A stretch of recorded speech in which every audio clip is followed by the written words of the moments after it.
Cinema की दुनिया में ऑस्कर बाकी सभी अवार्ड्स का सर्वे सर्वा है। अभी हाल ही में बीते 10 मार्च को ऑस्कर अवार्ड्स का आयोजन हुआ। देश दुनिया के बड़े से बड़े फिल्मी सितारों के लिए अमेरिका के लॉस एंजलिस में रेड कारपेट सजाया गया और ऐसा हो भी क्यों ना, ऑस्कर अवार्ड को फिल्मों की दुनिया में दिया जाने वाला सबसे बड़ा अवार्ड जो माना जाता है। इस बार के ऑस्कर अवार्ड खास इसलिए भी थे क्योंकि फिल्मी दुनिया का ये इवेंट इस बार 96 साल का हो गया है।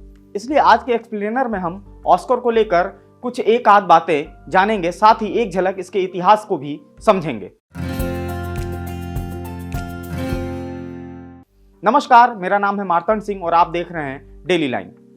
10 मार्च को लॉस एंजलिस में ऑस्कर अवार्ड्स का आयोजन किया गया, जिसमें क्रिस्टोफर नोलन की ओपेनहाइमर का दबदबा रहा। किलियन मर्फी स्टारर ओपेनहाइमर को सबसे ज्यादा 12 कैटेगरी में नॉमिनेट किया गया, जिसमें फिल्म को 7 कैटेगरी में अवार्ड्स मिले। पुअर थिंग्स को 11 नॉमिनेशन मिले हैं, जिसमें फिल्म ने 4 अवार्ड झटके। ऑस्कर ऐसे समय में अपने अस्तित्व में आया जब फिल्मी दुनिया में एक रेवोल्यूशन सा चल उठा था। साल 1927 में सबसे पहली बोलती film the jazz singer release हुई थी। ठीक 2 साल बाद 1929 में मई का महीना था जब हॉलीवुड के रूजवेल्ट होटल में काले कपड़ों में लिपटी फिल्मी हस्तियों की भीड़ उमड़ पड़ी थी। इस इवेंट की अध्यक्षता डगलस फेयरबैंक्स ने की थी, जिन्हें हॉलीवुड की जान माना जाता था। आजकल के ऑस्कर चमक धमक से भरे चकाचौंध वाले होते हैं, लेकिन तब ऐसा नहीं था। पहले एकेडमी अवार्ड्स की टिकट भी $5 में आ जाती थी और इवेंट का टाइम भी काफी छोटा हुआ करता था।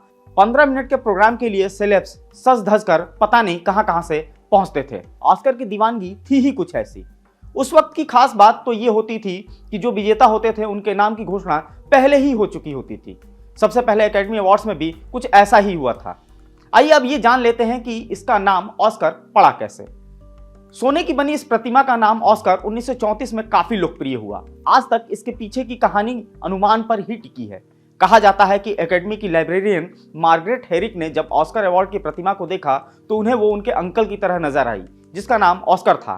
तभी से एकेडमी अवार्ड का नाम ऑस्कर पड़ गया।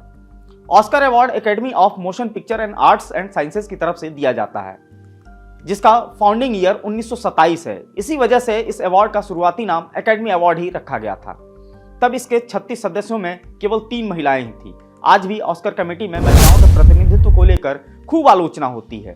जब से ऑस्कर अवार्ड दिए जा रहे हैं तब से आज तक केवल 3 महिला निर्देशकों को ही यह अवार्ड मिल पाया है। यही वजह है कि समय समय पर इसकी आलोचना भी खूब होती आई है। नॉमिनेशन को लेकर अगर बात करें तो ऑस्कर एकेडमी अवार्ड्स पहली बार कुल 12 कैटेगरी में दिए गए थे, लेकिन अगले ही साल ये संख्या सीधे 7 हो गई। शुरू में इसमें सर्वश्रेष्ठ अभिनेता, सर्वश्रेष्ठ अभिनेत्री, सर्वश्रेष्ठ फिल्म और सर्वश्रेष्ठ डायरेक्टर जैसी कैटेगरी शामिल थी। निर्देशन में केवल 2 ही कैटेगरी में अवार्ड दिए गए थे, एक कॉमेडी और दूसरा ड्रामा। अब जब ऑस्कर 96 साल का हो गया है तब इसमें कुल 24 कैटेगरीज हैं जिसमें अवार्ड्स दिए जाते हैं।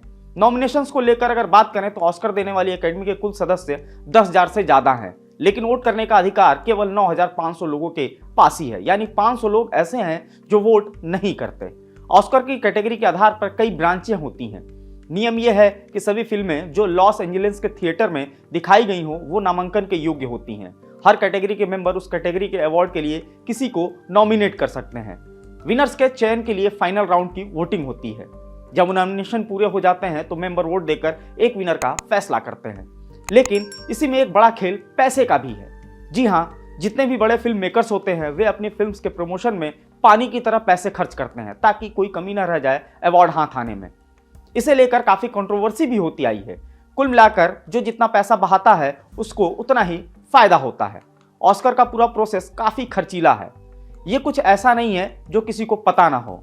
कुछ इसी तरह ध्यान देने की बात यह भी है कि एकेडमी के ज्यादातर सदस्य मेल और श्वेत लोग ही हैं। इस पर भी कई बार सवाल उठे हैं, लेकिन बात वही है, हवा चली और बंद हो गई। तो आज के वीडियो में फिलहाल इतना ही। ऐसे ही और वीडियोस के लिए फॉलो करें डेली लाइन को।